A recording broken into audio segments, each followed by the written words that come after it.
Hello guys students. आज हम dynamics start कर रहे हैं, बेसिक पार्ट सेकंड। जो कि मेरे पास ये बुक है, ये वाली बुक डायनेमिक्स, जो कहाँ पे काम आती है, अजमेर, बीका यूनिवर्सिटी, कोटा यूनिवर्सिटी, उदयपुर और जोधपुर। गति विज्ञान डायनेमिक्स, ये बुक स्टार्ट करने वाले हैं। ठीक है, इसकी बेसिक सेकेंड ईयर में एक पेपर है डायनेमिक्स और स्टैटिक्स का। ठीक है, चलो स्टार्ट करते हैं। डायनेमिक्स पढ़ने से पहले अपने को पता होना चाहिए मैकेनिक्स क्या होती है। मैकेनिक्स क्या होती है? मैकेनिक्स होती है मैथमेटिक्स की एक ऐसी शाखा जिसमें क्या होता है, बलों का अध्ययन किया जाता है, फोर्सेस का। ठीक है, फोर्सेस का अध्ययन किया जाता है। लिख लेते हैं साथ साथ में। ठीक है,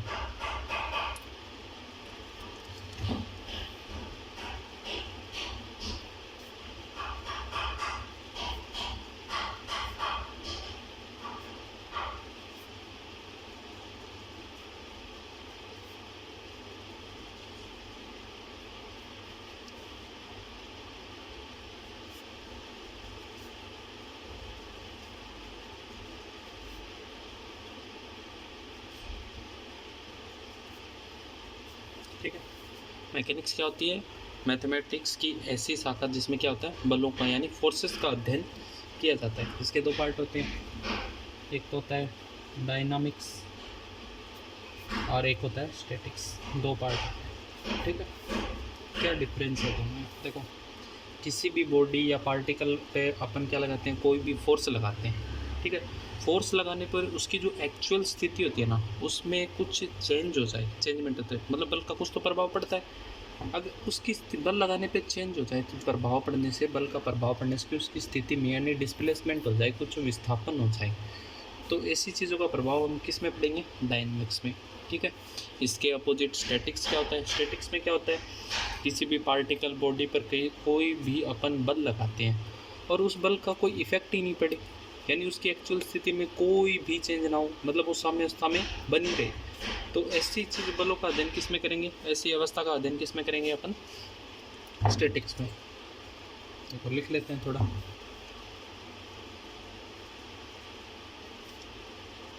किसी पार्टिकल पर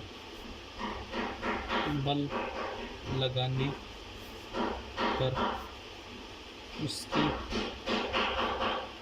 एक्चुअल कंडीशन में विस्थापन हो जाए।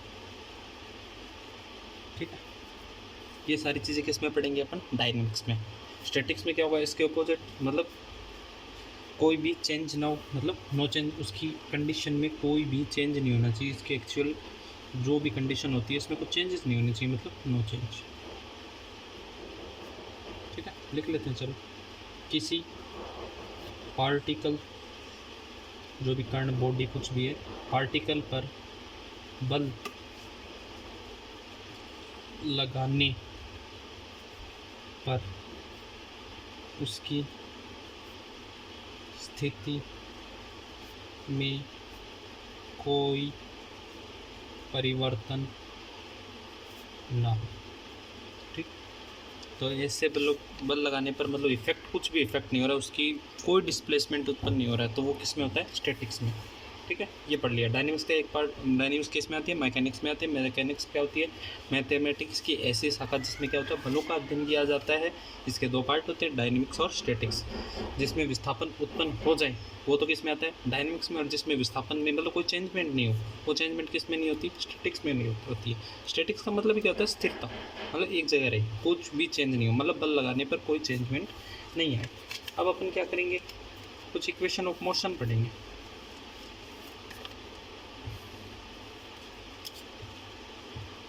गति के नियम, equation of motion.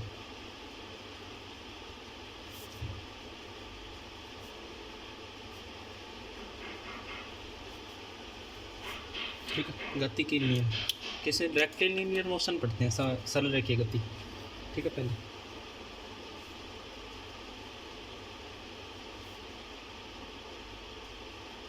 Rectilinear motion में क्या होता है, जैसे कोई भी पार्टिकल लेता हूँ मैं। ठीक है, सरल रेखीय गति करवाते हैं। देखो, कोई भी पार्टिकल है जो ए पॉइंट पर है, ठीक है। ये यहाँ से गति प्रारंभ करता है, तो गति प्रारंभ करेगा तो यहाँ पर इनर्शियल वेलोसिटी क्या होती है, जैसे मैंने यू मान ली, इनर्शियल मतलब प्रारंभिक वेग उसका यहाँ पे क्या होगा, यू है, और इसकी वेलो मैंने गति करवाया यहाँ पे ए से लेके बी तक गया ये, ठीक है, जैसे ए से बी तक गया, टी टाइम बाद में इसकी स्थिति हो गई कहाँ पे, बी पॉइंट पे, और यहाँ पर इसका वेग मान ले कुछ ना कुछ होगा, वो क्या हो गया, वी पे। आगे भी कर सकता है गति, पर मैंने क्या किया, जैसे इधर से कोई लेके आया, मतलब यहाँ से स्टार्ट कर दी मैंने, ए पार्टिकल से कोई भी उसकी कण है, कोई भी पार्टिकल है, उसको गति प्रारंभ करवाई मैंने, उसकी इनर्शियल वेलोसिटी ले ली मैंने, टी टाइम बाद उसकी वेलोसिटी ले ली मैंने वी, जो कि कहाँ पे आ गया, बी पॉइंट पे, ठीक है। ये पूरी डिस्टेंस ले ली मैंने एस, ठीक है।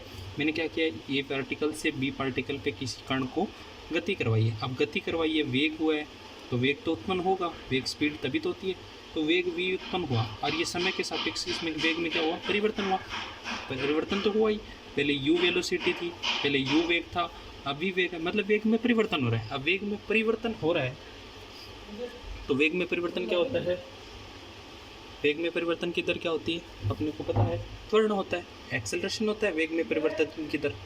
ये तो होता है वेग में परिवर्तन हुआ टी टाइम के सापेक्ष, तो उसको क्या बोलते हैं, एक्सेलरेशन बोलते हैं, ठीक है। एक्सेलरेशन क्या होगा, इसको किससे डिनोट करते हैं, एफ से, मतलब एफ उत्पन्न हो गया यहाँ पे, ए से बी तक उसको गति करने में क्या उत्पन्न हुआ, एफ एक्सेलरेशन उत्पन्न हुआ, त्वरण उत्पन्न हो गया। अब गति के कुछ नियम पढ़ेंगे 3, आपको थ्योरी लिखनी हो, कैसे लिखोगे, मानना कोई कण बिंदु ए से जिसकी वेलोसिटी क्या है, यू है, गति प्रारंभ कर रहा है टी टाइम बाद, यानी एस डिस्टेंस पे बी पॉइंट पर जिसकी वेलोसिटी v है उस पर गति करवाई, ठीक है, और जिससे वेग में क्या हुआ, परिवर्तन हुआ, और वेग में परिवर्तन की दर t के सापेक्ष क्या हुआ, एक त्वरण उत्पन्न हो गया, जिसको बोलते हैं f, ठीक है। अब हम गति के कुछ नियम पढ़ेंगे, गति के नियम देखो 3 नियम होते हैं, वैसे तो आप छोटी क्लास में पढ़ सकते हो, v बराबर u प्लस एफ टी, आपने ए टी पढ़ा होगा, वहाँ ए एक्सेलरेशन ए से लिखते होंगे। दूसरा नियम क्या पढ़ा है, यू एस बराबर u t plus half A T square था, यहाँ पे एक्सेलरेशन है, एफ ले रखा है तो मैंने एफ टी स्क्वायर ले लिया। तीसरा क्या होगा, वी स्क्वायर बराबर यू स्क्वायर प्लस 2f, क्या होता है, डिस्टेंस h होती है, यहाँ पे s ले लिया मैंने, ठीक है, s डिस्टेंस मानी है, ठीक है। ये हो गया मेरा, कब होता है ये, जब क्षैतिज गति होती है, क्षैतिज गति लिए मैंने हॉरिजेंटली, ठीक है, हॉरिजेंटल जब गति होती है तो ये गति के 3 नियम होते हैं।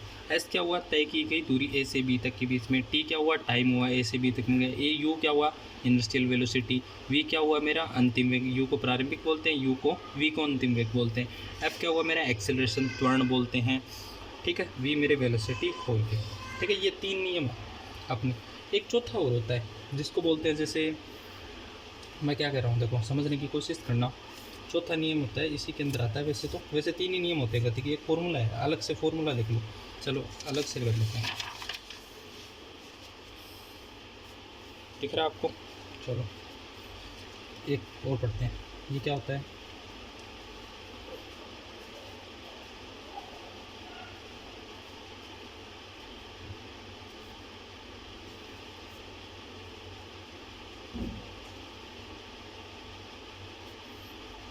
क्या होता है, जैसे मैंने कोई भी पार्टिकल लिया, ठीक है, इसको गति प्रारंभ करवा दी, जैसे ए से बी तक गया, बी से सी तक गया, सी से डी तक गया, कैसे भी कितने भी पॉइंट ले लो, जैसे मैंने, ठीक है, ये फर्स्ट सेकंड में तय की गई दूरी है, जैसे फर्स्ट सेकंड में, ठीक है, ये फर्स्ट सेकंड में तय की गई दूरी है, ये यहाँ से यहाँ तक सेकंड में तय की गई दूरी है, और ये थर्ड सेकंड में, ठीक है। अपन जनरली तो निकाल लेते हैं उस फॉर्मूले गति के नियम से, जैसे क्या निकालते हैं, जैसे 2 सेकंड में अपने को, दूसरे सेकंड में अपने को गति दे रखी है, जैसे इतनी दूर में अपन गति निकाल लेते हैं, उसकी डिस्टेंस निकाल सकते हैं, ठीक है। दूसरे सेकंड में अपने को पूछ रहे कि गति इसकी दूरी निकालो, तो दूरी सीधी बता देते हैं, पर क्या कह रहा है, जैसे 2 सेकंड में कितनी चली गई दूरी क्या होती है, तो उसको डायरेक्ट नहीं निकाल सकते, जैसे तीसरे सेकंड में पूछ ले, इसका एक फॉर्मूला होता है, जैसे मैंने गति का नियम करवाया आपको, सेकंड फॉर्मूला यूज करो, यूजिंग सेकंड क्या होता है, एस बराबर u t plus half F T square, ये बताया मैंने, ठीक है।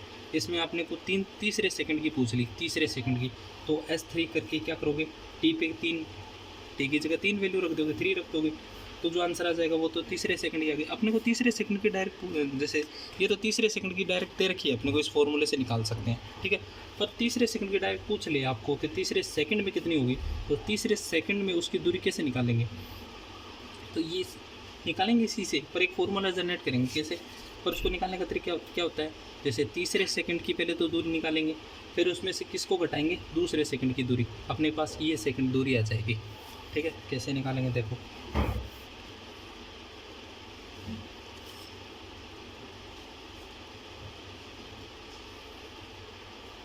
जैसे मैं क्या कह रहा हूँ, s बराबर ये दे रखा है मेरे को u, पहले तीसरे सेकंड की, ठीक है। मैं nth सेकंड की निकाल लेता हूँ, nth की पूछा है अपने को, nth की निकालते हैं, तो ये क्या हो जाएगा, t की जगह मैंने क्या रख दिया n plus half f t की जगह n की होल स्क्वायर माइनस, फिर क्या मैंने दूसरे सेकंड की मतलब एक कम, तो क्या होगा u n minus 1 plus half f n minus 1 का होल स्क्वायर। ये फॉर्मूला क्या लिखा है मैंने, फॉर्मूला क्या लिखा है, ये n सेकंड की दूरी और ये n माइनस 1 सेकंड की दूरी, एक फॉर्मूला जनरेट करते हैं। तो s इसको सोल्व कर लेते हैं, u n plus half f n square minus u, इसको अंदर मल्टीप्लाई कर रहा हूँ, माइनस u प्लस, इसको खोल लेते हैं, ये तो क्या हो गया, half f minus n square a minus b का होल स्क्वायर का फॉर्मूला होता है, क्या होता है, a square plus b square minus का 2ab यानी 2n, ये आ गया। एस बराबर u n plus half f n square minus, ये क्या गया, u n minus u plus half, अंदर मल्टीप्लाई कर रहा हूँ, f n square plus f by 2 minus 2 से 2 कैंसिल, क्या बचा, एफ, ये बचा। ये तो कैलकुलेशन है, ये तो आती है आपको, u n plus half f n square minus का यू एन, अंदर मल्टीप्लाई कर रहा हूँ माइनस से, माइनस ये प्लस हो गया, ये माइनस हो गया,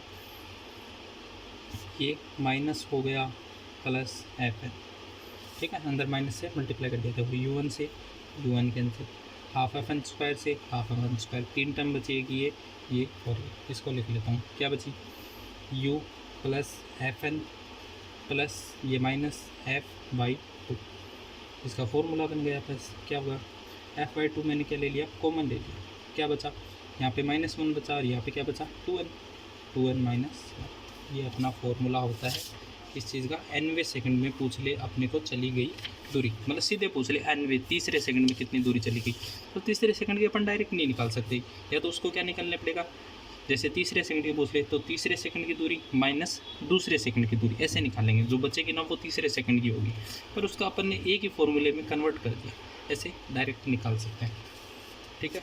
ये हो गए अपने 4 फॉर्मूले, 3 गति के नियम, एक ये चौथा फॉर्मूला, ठीक है। अब चलते हैं आगे, टॉपिक देखते हैं।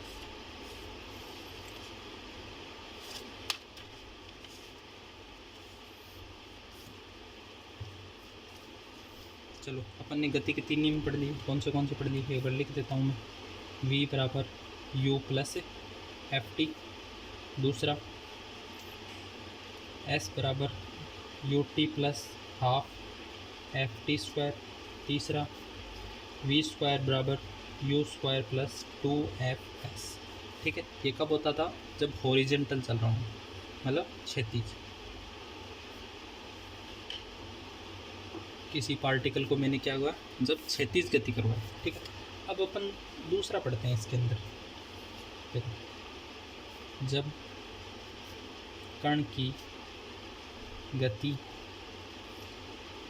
नीचे से ऊपर की ओर, मतलब क्या किया मैंने, यहाँ पे कोई पार्टिकल लिया जैसे, ठीक है, ए पॉइंट पे मैंने कोई पार्टिकल लिया है, उसको गति प्रारंभ करवाई, जैसे ये चला गया, टी टाइम बाद पे इसकी स्थिति हो गई बी, इस पे यहाँ पे इसकी वेलोसिटी कितनी थी u, और लास्ट में इसकी वेलोसिटी कितनी हो जाती है v। यहाँ पर मैंने डिस्टेंस इस बार मान ली h, मान ली हाइट ले रहे हैं ना, ऊंचाई आ गई, उसमें s डिस्टेंस लिया था, इसमें h ले ली मैंने हाइट, ठीक है। तो इस बार क्या होगा, उसमें त्वरण उत्पन्न हो रहा था, ठीक, वेलोसिटी में चेंज हो रहा था, मैंने क्या किया, कण नीचे से ऊपर की ओर जा रहा हूँ। अब नीचे से ऊपर की ओर जाऊँगा मैं तो क्या होगा, एक गुरुत्वाकर्षण बल उत्पन्न होगा। अच्छा, वो गुरुत्वाकर्षण बल भी कैसा होगा, नेगेटिव हो। देखो कोई भी वस्तु है, जैसे ये पेन है, मैंने नीचे से ऊपर की ओर फेंका, ठीक है, तो उस गुरुत्वाकर्षण बल के विरुद्ध ही तो काम कर रहा हूँ मैं, गुरुत्वाकर्षण बल के विरुद्ध जा रहा हूँ मैं, तब ये क्या होगा, नेगेटिव होगा। तो ये गति के नियम क्या बन जाएंगे मेरे, इक्वेशन ऑफ मोशन क्या होगा, सिर्फ एफ की जगह ना -c कर देंगे, ठीक है, रिप्लेस कर देंगे। ये गति के 3 नियम बन जाएंगे मेरे। कौन से बन गए, v बराबर u, एफ की जगह -c कर दिया gt, दूसरा s बराबर u t प्लस की जगह -f है, हाफ जी टी स्क्वायर, तीसरा क्या है, v square is equal to u square minus का 2f, s की जगह मैंने क्या ले लिया, h ले लिया, ठीक है। ये 3 नियम बन गए, एक हो गया। अब दूसरी गति क्या होगी, जब कण की गति ऊपर से नीचे की ओर।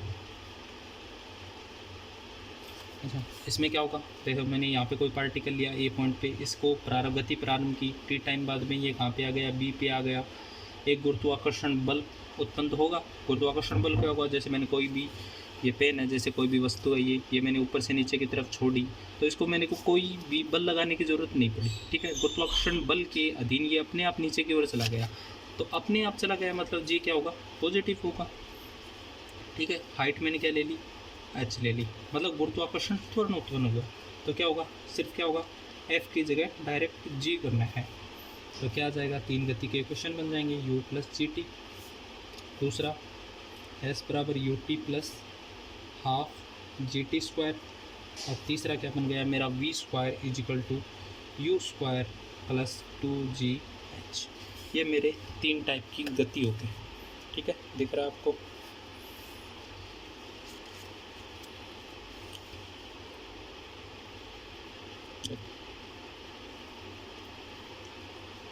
कल से, ठीक है, ये 3 टाइप की गति मैंने आपको करवा दी है।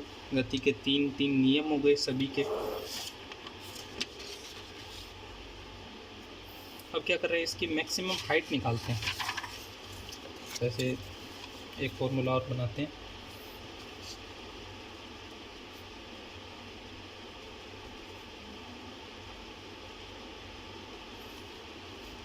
दिख रहा ना आपको, ठीक है।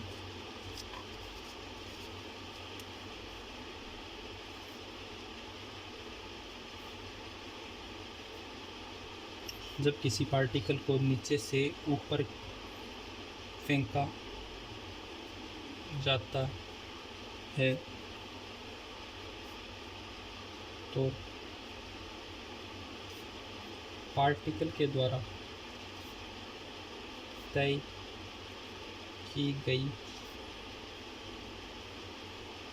अधिकतम ऊंचाई, ठीक है।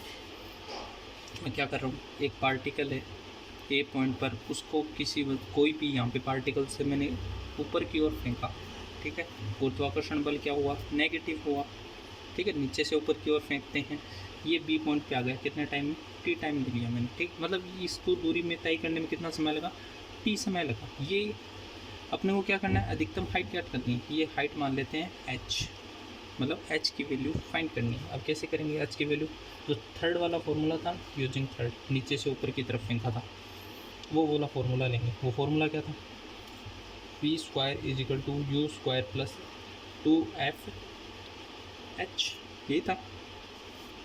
क्या कर रहे हैं, नीचे से ऊपर की ओर फेंका, यहाँ पे तो वेलोसिटी कितनी है, तो देखो मैं कोई भी वस्तु है उसको नीचे से ऊपर की ओर फेंकता हूँ, जैसे यहाँ से मैंने ऊपर की ओर फेंका, तो एक टाइम में कहीं ना कहीं वो रुकेगी, क्योंकि उसको वापस नीचे आएगी गुरुत्वाकर्षण बल के। तो नीचे से ऊपर की ओर फेंका, तो एक टाइम में ये जो यहाँ पे जो वेलोसिटी है v, यहाँ से फेंका ऊपर की तरफ फेंका, तो वेलोसिटी एक टाइम में क्या हो जाएगी, 0 हो जाएगी। मान लिया वो पॉइंट ये b था मेरा, तो v पे वेलोसिटी कितनी हो गई, 0 हो गई। तो मैं क्या कर रहा हूँ, v 0 ले रहा हूँ, एट दिस टाइम v बराबर 0, वेलोसिटी 0 ले ली मैंने, तो क्या आ जाएगा, इस वैल्यू में रखता हूँ, 0 बराबर यू स्क्वायर अच्छा, मैंने क्या किया, तीसरा फॉर्मूला लेना था तो माइनस जी था, यहाँ पे क्या लगना पड़ेगा, v square is equal to u square, f की जगह क्या होगा माइनस सी, तो माइनस का 2GH, इसमें वैल्यू रख दो, माइनस का 2 और जी की जगह जी, यहाँ से एच की वैल्यू निकाल सकता हूँ, यू स्क्वायर अपॉन 2G, ये अपना मैक्सिमम हाइट आ गई।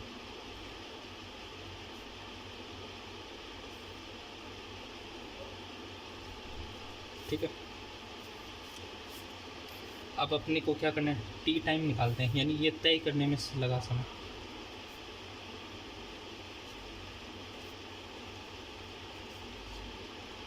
टी और निकाल देते हैं, टी कैसे निकालेंगे, अच्छा इस समय वेलोसिटी कितनी थी अपनी, जीरो ही रहेगी, ठीक, तो वेलोसिटी तो अपनी क्या रहेगी, जीरो रही, पर फॉर्मूला को इस बार दूसरा यूज़ लेंगे, यूजिंग फर्स्ट फॉर्मूला लेंगे, तो उसमें क्या होगा, क्या था फर्स्ट फॉर्मूला, v बराबर u माइनस का जी टी, यही था, तो v की जगह 0 u और माइनस का g और फिर t निकाल सकते हैं, क्या आ जाएगा u अपॉन जी, एक फार्मूला ये बन गया, एक फार्मूला ये बन गया, दो फार्मूले बन गए अपने पास।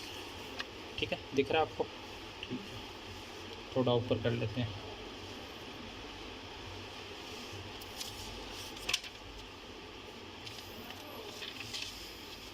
चलो अगला टॉपिक स्टार्ट करते हैं। अब इम्पोर्टेंट है, ये तो अपना बेसिक था, अब अपन पढ़ते हैं, दिख रहा है, वेलोसिटी एंड एक्सेलरेशन। ठीक है, देखो मैं क्या कर रहा हूँ, वही सेम चीज़ पढ़ेंगे। देखो यहाँ पे कोई एक पार्टिकल है ए पॉइंट पे, उसको गति प्रारंभ करवाई मैंने, बी पॉइंट पर आ गया, यहाँ पे वेलोसिटी कितनी थी u, और यहाँ पे चलो वेलोसिटी वाला छोड़ दो, ठीक है, u वेलोसिटी थी, चलो छोड़ ले लो, ए से बी तक में गति करने में समय कितना लगा, उसको t टाइम लगा, t समय लगा, ये डिस्टेंस मैंने मान ली इसकी x क्या होता है यहाँ पे मेरा, ए बी बराबर x, क्या हुआ, डिस्प्लेसमेंट ही होता है, विस्थापन, यही होता है। चलो ठीक है, मैं क्या बताना चाह रहा हूँ, अपने को क्या निकालना है, एक तो वेलोसिटी निकालना है, एक एक्सेलरेशन निकालना है, वेग एवं त्वरण। यहाँ पे x क्या हो गया मेरा, ये दूरी है, ये क्या हो गया मेरा, विस्थापन ही तो हुआ, डिस्प्लेसमेंट, इसको मैंने लिख दिया विस्थापन। मैंने क्या किया, एक कोई पार्टिकल है ए पॉइंट से उसकी गति प्रारंभ कर रहा है, टी बाई टाइम बाद में x दूरी पर वो कहाँ पे पहुँच जाता है, बी पॉइंट पर पहुँच जाता है। अब वेलोसिटी क्या होती है, देखो वेग क्या होता है, आपने छोटी क्लास में पढ़ा होगा, विस्थापन में परिवर्तन की दर, rate of change of displacement in with respect to time t, ये तो पढ़ा था, क्या होती है, रेट ऑफ चेंज ऑफ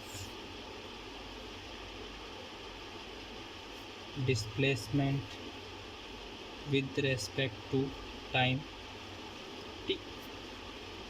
ठीक, कैसे, देखो ये कोई एक पार्टिकल है मेरा ए, ये यहाँ पर आया पी टाइम में, कितने टाइम में, टी टाइम में, ये डिस्टेंस कितनी में ली मैंने, एक्स ली, मैंने क्या करना है, इसमें विस्थापन उत्पन्न करना है, मैंने क्या किया, ये डिस्टेंस को थोड़ा बढ़ा दिया, मतलब गति प्रारंभ करवा दी फिर से, कितने टाइम में, डेल्टा टी टाइम में, और कितना विस्थापन हुआ, डेल्टा एक्स, और कहाँ पे पहुँच गया, सी टाइम में। अब क्या होता है, विस्थापन में परिवर्तन की दर, अब विस्थापन में परिवर्तन कितना हुआ, ये एक्स था, विस्थापन में परिवर्तन कितना हुआ, डेल्टा एक्स, तो डेल्टा एक्स परिवर्तन की दर मतलब टाइम, कितना टाइम हुआ, डेल्टा टी, लिमिट लगा देते हैं, टी टेंस टू 0, और किसके बराबर आ गया, वेलोसिटी के बराबर। ये अपना क्या होता है, वेग होता है।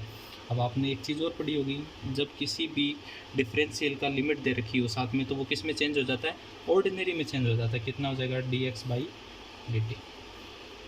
ये अपनी आ गई वेलोसिटी, विस्थापन में परिवर्तन की दर, ये होती है इसकी डेफिनेशन। अब अभी अपन क्या पढ़ेंगे, acceleration,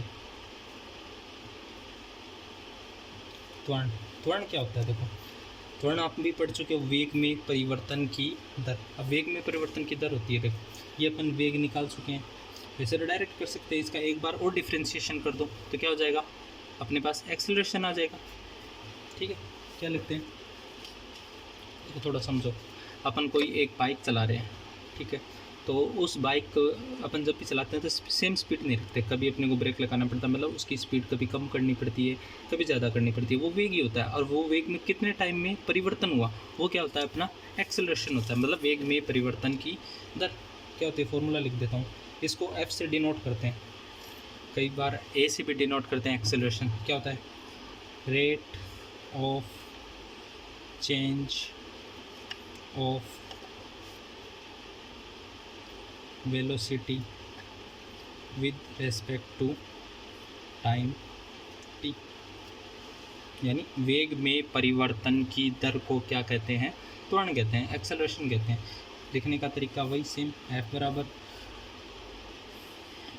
limit delta t tends to 0 और delta v upon delta t. इसको किस में चेंज कर देंगे, ऑर्डिनरी में, d v upon d t. ठीक है, एक फॉर्मूला बन गया, ये एक फॉर्मूला हो गया एक्सेलरेशन का। अब दूसरा फॉर्मूला जनरेट करते हैं एक्सेलरेशन का, इसी से बनाते हैं। क्या होगा, देखो ये डी अपॉन डी टी तो एज इट इज, वी का अपने पास एक फॉर्मूला और है, D x by D T, ये वैल्यू इसमें पुट कर देता हूँ। तो इसका एक फॉर्मूला और क्या गया, d two x upon d t square, ये आ गया, ये भी एक्सेलरेशन के बराबर है। येलो एफ एक फॉर्मूला और बन गया। कितने फॉर्मूले के एक्सेलरेशन के अपने पास, दो, एक वेलोसिटी का हो गया, दो एक्सेलरेशन, क्योंकि एक एक्सेलरेशन का फॉर्मूला और बनाते हैं। चलो, अपने पास क्या आया था, एफ बराबर delta v upon delta t, limit delta t tends to 0। क्या कर रहे हैं, limit delta t tends to 0, मैं क्या कर रहा हूँ, डेल्टा एक्स से ऊपर नीचे मल्टीप्लाई कर रहा हूँ। ये देखो, डेल्टा एक्स से सिर्फ मल्टीप्लाई किया, delta v upon delta t same as it is. देखो ये तो सेम का सेम, ये क्या होता है, वी होता है क्या, अपन निकाल चुके हैं। Limit delta t tends to 0 किसके बराबर चल रहा है, एफ के बराबर। अब ये डिफरेंशियल क्या है, पार्शियल है, इसको किस में चेंज कर सकते हैं, ऑर्डिनरी में। ये ऑर्डिनरी में है। तीन फॉर्मूले बन गए, कौन से साथ में लिख देता हूँ मैं। एफ बराबर d v upon d t एक फॉर्मूला, दूसरा क्या बना था, d two x upon d t square, तीसरा क्या बन गया, v t p upon t x. ये अपने पास क्या आ गए, तीन फॉर्मूले आ गए किसके, एक्सेलरेशन की। एक अपना वेलोसिटी का फॉर्मूला आया था, क्या आया था, D x by D T. X क्या होता था अपना डिस्प्लेसमेंट, इसमें परिवर्तन की दर क्या होती है, वेलोसिटी। ये अपने पास फॉर्मूले बन गए। अब एक क्वेश्चन करने की कोशिश करते हैं। चलो,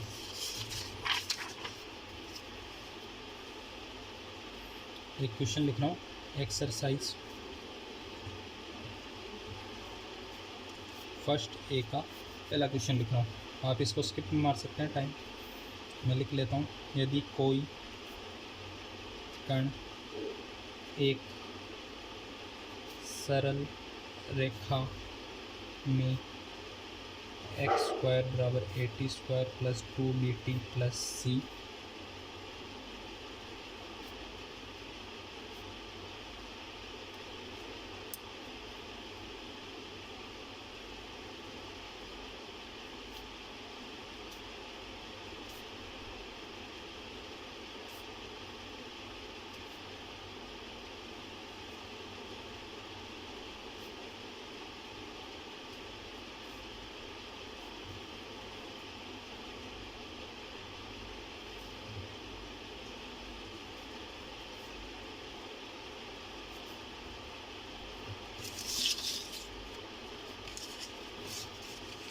ये अपने को क्वेश्चन दे रखा है, क्या दे रखा है, यदि कोई कण एक सरल रेखा में, ये इसकी डिस्टेंस का वर्ग दे रखा है मेरे को, ये दे रखा है नियम के अंतर्गत गतिमान हो तो सिद्ध करो कि उसका त्वरण एक्स क्यूब के व्युत्क्रमानुपाती है। मतलब क्या प्रूफ करना है अपने को, ये उसका त्वरण और किसके व्युत्क्रमानुपाती होना चाहिए, ये चीज़ प्रूफ करनी है अपने को। लिख लो, क्या दे रखा है, given x square is equal to 80 square plus का 2bt प्लस का सी। ठीक है, अपन क्या ले रहे हैं, प्रूफ क्या करना है, लिख लो, टू प्रूफ। ये लिखने का तरीका होता है एफ समानुपाती 1 अपॉन, ये चीज़ अपने को प्रूफ कर रखना है, और ये चीज़ अपने को दे रखी है। अब देखो, अपने को तीन फॉर्मूले लिखे थे एक्सेलरेशन के, क्या लिखे थे, d v upon d t, d two x upon d t square is equal to v t v upon d x. ये लिया था, ये 3 फॉर्मूले थे। ठीक है, मैं क्या कर रहा हूँ, मेरे को निकालना है त्वरण। त्वरण की तो फॉर्मूले हैं। अब त्वरण देखो, निकालने का सोचने का तरीका क्या होता है, तीनों में से कौन सा फॉर्मूला यूज लूँगा। देखो इसमें v और t है। देखो इसमें कौन से अपने वेरिएबल है, एक तो x है, एक t है, ये बाकी कांस्टेंट है सारे।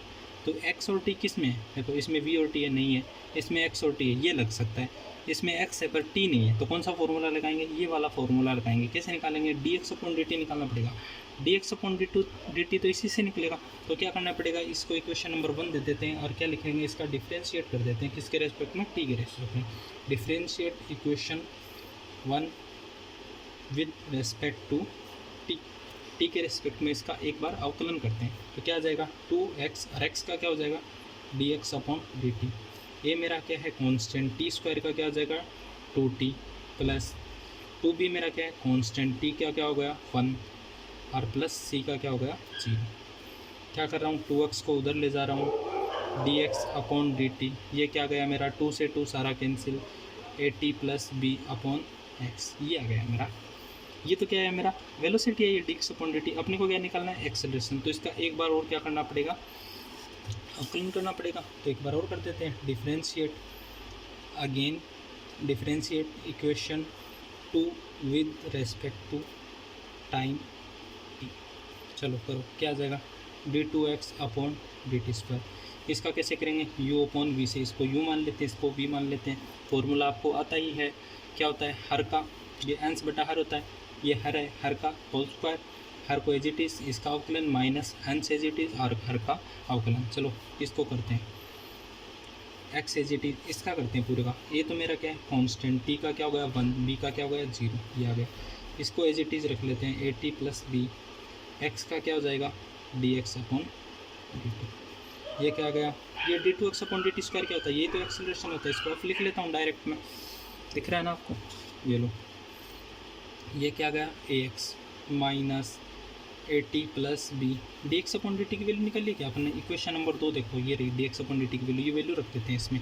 क्या आ जाएगा, at plus b upon x, और नीचे क्या है मेरा x², यही है। चलो इसको आगे सोल्व करते हैं। ये देखो ये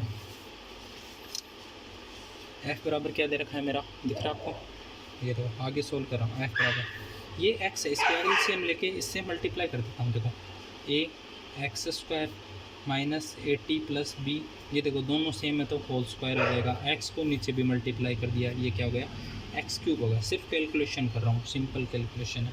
f बराबर ax² माइनस इसको a प्लस बी के होल स्क्वायर से ओपन कर लेते हैं। तो क्या आ जाएगा, a² t² plus b² plus 2ab 2ab और t और अपॉन एक्स की क्यूब। एफ बराबर क्या गया मेरा, ax² माइनस से अंदर multiply a² t² plus minus का b² माइनस का 2abt अपॉन एक्स की क्यूब। कुछ सोल्व नहीं हो रहा, मैं क्या कर रहा हूँ, x² की वैल्यू दे रखी है अपने को इक्वेशन में। ये देखो अपन ने फर्स्ट इक्वेशन ली थी जो क्वेश्चन में दे भी रखी है, वो x² की वैल्यू रख देता हूँ यहाँ पे। तो क्या थी, क्या दे रखा है, at² प्लस का 2bt प्लस का c माइनस का a² t² माइनस का b² माइनस का 2abt अपॉन एक्स की क्यूब। ये क्या आएगा, a² t² प्लस का 2abt, a से मल्टीप्लाई करता हूँ अंदर, प्लस का ac माइनस का a² t² माइनस का b² माइनस का 2abt अपॉन एक्स की क्यूब। ये देखो a² t² से ये कैंसिल, 2abt से 2abt कैंसिल, क्या बचा मेरे पास ac minus b² upon x की क्यूब। ये f के बराबर आ गया। अच्छा ये क्या है, इसमें कुछ वेरिएबल है, बिल्कुल नहीं है, तो इसको क्या मान सकता हूँ, k मान सकता हूँ। f बराबर k अपॉन एक्स की क्यूब लिख देता हूँ, where k equal to ac minus का b²। इसको प्रोपोर्शनल में लिखना हो तो कैसे लिख सकते हैं, 1 अपॉन एक्स की क्यूब। यही अपने को प्रूफ करना था, हेंस प्रूफ कि त्वरण किसके व्युत्क्रमानुपाती होता है, एक्स की क्यूब के। ये अपन प्रूफ कर चुके हैं, ठीक है। दूसरा क्वेश्चन, तीसरा क्वेश्चन, इसमें कई क्वेश्चन है, देख लेते हैं, एग्जाम्पल भी है। ये देखो फर्स्ट क्वेश्चन अपन सोल्व कर सकते हैं, दूसरा करेंगे, तीसरा, चौथा, पाँचवा, छठा, सातवां, ये अपन अगले वीडियो में एक साथ कर देंगे, ठीक है। और इस फर्स्ट क्वेश्चन को भी उसमें इंक्लूड कर देंगे ताकि अलग रहे, ठीक है। अगर आपको आता है करके देखना, कोई डाउट हो तो पूछना, कल अगले वीडियो में अपन इसको करेंगे। Okay bye.